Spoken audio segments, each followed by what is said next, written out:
About a month ago, I attended a tribunal at Columbia University Law School, so that's what I'm going to be giving the report on. It was an international people's tribunal on war crimes and violations of international law at Columbia University School of Law in New York City. The tribunal was sponsored by the D12 movement, International Secretariat, and it's part of a campaign to seek peace and ensure justice. The people's case was brought before the presiding judges, and it's charged political and military leaders from the US, Holland, Spain, Sweden, Italy, Britain, Germany, France, Belgium, Portugal, and NATO allies with war crimes and human rights abuses against Libya, Ivory Coast, Zimbabwe, and Haiti. The criminal acts that they've been charged with committing is the bombing of Libya, implementing regime change in Libya, implementing sanctions against Zimbabwe, attempted regime change in Zimbabwe, armed intervention in the Ivory Coast, which is a former French colony, and the overthrow and arrest of President Laurent Gbagbo, rape and ethnic cleansing, and the coup d'etat in Haiti, overthrowing the President Jean Bertrand Aristide. Also, the other charges were the transatlantic slave trade and the African Holocaust and slavery, and institutionalized racism and war on black people in the United States. The crimes and charges against humanity include murder, extermination, enslavement, imprisonment, torture, rape, persecution of a definable group. The laws that were violated under UN Charter, I'm hearing a feedback? Yeah.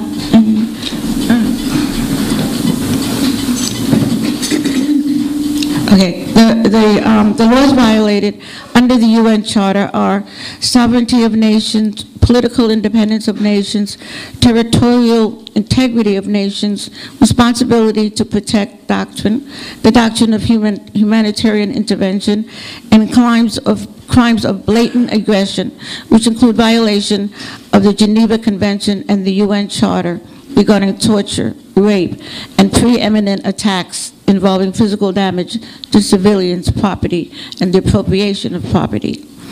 On the panel were presiding judges, three of them, Honorable David Commission, he's an attorney.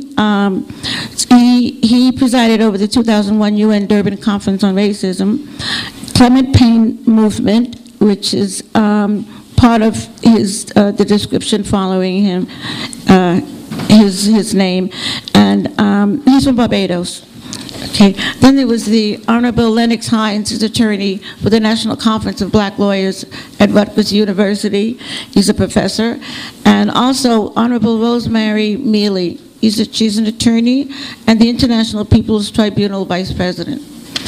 The prosecuting and investigation team consisted of Dr. Molefe Kente Asante, attorney, former coordinator of the ACLU campaign against racial profiling. He's a Harvard political professor, and he's on the board of the campaign to end the new Jim Crow. There's also Troy Griffith, he's an attorney. He's from Libya, and Sylvester Kouadio is an attorney with the African Diaspora for Democracy and Development, the Ivory Coast. And the attorney, Alfred Toussaint, he's Haitian. And the last one was Roger Wareham. He's an attorney with the December 12th movement. Throughout the whole tribunal, court decorum prevailed. The judges wore formal judicial robes, and the court procedures were adhered to strictly. Witness after witness gave sworn and provided testimony as to the criminal acts. The opening remarks by the court secretary included the purpose of the tribunal, a reflection on what a war crime is, and the people's right to accuse and put ruthless capitalism, ethnic imperialism, and neo-colonialism on trial, and to condemn and indict the Western powers. The statement was made at the beginning of the tribunal that this is a moment in which we've claimed agency, in which we've taken a lead.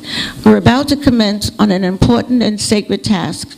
We forthrightly condemn and indict Western powers and their weapons of mass destruction. No impunity for any nation or person for breach of international law. The people here are outraged. Might does not make right, and long live freedom. A lot of applause to that. They showed several documentary videos and charts which were entered as exhibits relating to crimes against Haiti, in which Kim Ives, he's an investigative reporter for Haiti Liberté newspaper. He's a human rights activist and an assistant prosecutor. He gave testimony as to the 2004 and 2006 Haiti tribunals regarding the coup and kidnapping of Aristide by the U.S. Navy SEALs. He was also present at this current tribunal and provided answers to questions posed by the judge regarding the coup. And he's in one of the documentaries where we see him giving testimony in Haiti. There was also a video of the French rebels in the Ivory Coast gunning down young people. A video of the assassination scenes of President Muammar Gaddafi, wounded and dying. Another video that was entered as evidence was of the 1921 Tulsa, Oklahoma race riots. It was intended to be submitted as adjunct to a personal testimony by a survivor. I went to hear her last week. She was speaking at Sister's Place. D12 invited her. She's a 93-year-old woman. She was very alert and sharp, had a very good memory of the 1921 race riots. And she was coming to provide personal testimony at the tribunal. However, that morning, she was hospitalized with an emergency the same morning of the tribunal, so she couldn't make it. And there was also a video shown of the 2004 NBC Dateline film called Pattern of Suspicion. It's a result of a 14-month investigation of nationwide stop and frisk of police brutality, murders of Black and Latino men and youth, and racial profiling and disparities. There was a chart entered also of a Missouri airport customs search and stop, which showed 6 times higher for Blacks at that airport in terms of stop and search. And personal accounts of Black prisoners. That was one video. Another showed the psychological effects of solitary confinement and cruel and inhumane treatment amounting to torture. And also entered were the research findings of the new Jim Crow, the book, and the disproportionate incarceration. So following the judge's deliberation and assessment of evidence submitted, a verdict was rendered.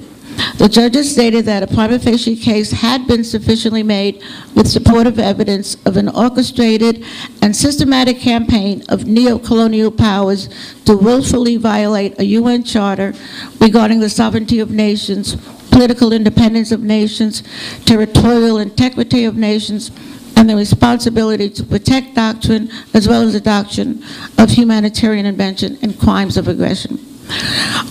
Judges found all of the accused guilty of charges levied, and they will therefore be demanding that the International Criminal Court adhere to the tribunal's decision and take action against the guilty parties. The International Criminal Court has jurisdiction over international crimes, all of which fall under the purview of the ICC.